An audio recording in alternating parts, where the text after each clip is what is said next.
আসসালামু আলাইকুম, কেমন আছেন সবাই? আশা করি ভালো আছেন। আল্লাহর রহমতে আমিও ভালো আছি। আবারও চলে আসলাম আপনাদের মাঝে আমার আরেকটি নতুন ব্লগ নিয়ে।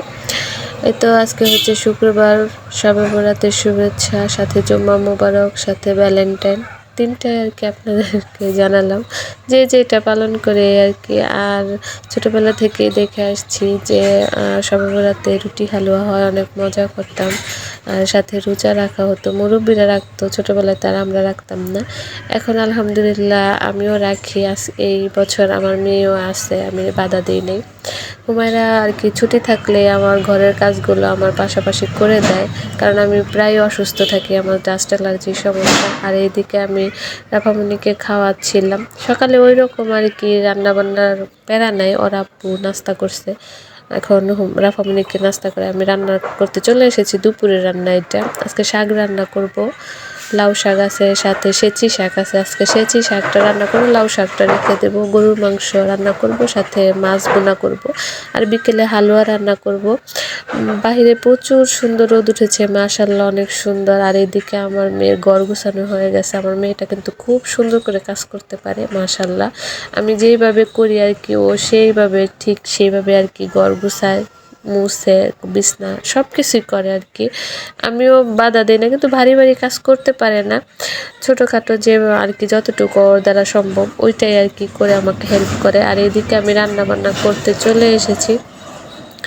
এ তো শাকে যেভাবে রান্না করে ওইভাবে আর কি, সাথে আমি শুধু আলু দিছি। এই শাকটা আলু দিয়ে রান্না করলে অনেক মজা লাগে। আমার শাক রান্না শেষ, মাংস আর কি বসাই দিছি চুলায়, হাতে মাখায় আর কি বসাইছি। সাথে মাছ বোনাটাও রেডি। আর এইদিকে আমার পাকনা বুড়ি আমার সাথে সাথে কাজ করছে, উনি আর কি এইভাবেই কন্টিনিউ করে। আমি বাধা দিই না, বাধা দিলে কান্নাকাটি শুরু হয়, রেগুলার বাচ্চারা যেভাবে করে আর কি। আর আমার রান্না বান্না শেষ, তারপর আর কোনো ভিডিও করিনি, ভালো লাগছিল না যেহেতু রোজা। আর এইদিকে হচ্ছে এখন হচ্ছে বিকেল টাইম, হালুয়া বানাবো। ঘি দিয়ে আর কি বানায় মানুষ, গাজরের হালুয়াটা বানায়। তো ঘি আমি খাই না, আমার ভালো লাগে না।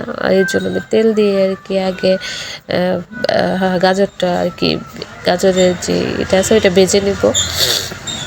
যেভাবে আর কি গাজরের হালুয়া বানাই আমি ওইভাবেই, দুধ সাথে চিনি যা যা লাগে, সাথে যা মানে হালুয়া বানাতে যা যা লাগে, এখানে আমি সুজির হালুয়াটাও বানাবো।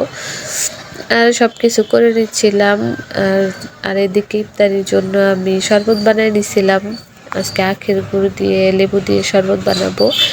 আমরা রোজার মাস আসলে আর কি এইভাবেই শরবত বানাই, ট্যাং কম খাওয়া হয়। আর এদিকে হুমায়রা রুটি ভেজে নিচ্ছিল, আর আমি এখানে ইফতারির জন্য আর কি সাধ্য মতো যা যা আর কি আল্লাহ ভাগ্যে রাখছে ওইটা দিয়ে ইফতারি করবো। গাজরের হালুয়া, সুজির হালুয়া, সাথে রুটি।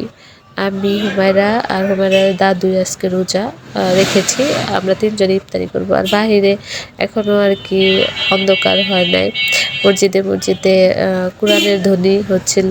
আর আমাদের বাসায় নিচেও সবাই রুটি বানাচ্ছে, ওইটাই আর কি একটু দেখছিলাম। যেহেতু রাত্রে সবে বরাতের নামাজের জন্য মসজিদে মসজিদে আর কি আলোচনা হচ্ছিল। আর এদিকে আলহামদুলিল্লাহ আজান পড়ে গেছে, আমরা সবাই ইফতারি করছি। আর আজকের ভিডিওটা কেমন লাগলো অবশ্যই কমেন্ট করে জানাবেন, ভালো লেগে থাকলে লাইক কমেন্ট শেয়ার করে দিবেন, আর আমার পাশে থাকবেন, আর সবাই আমাকে সাপোর্ট করবেন। আসসালামু আলাইকুম।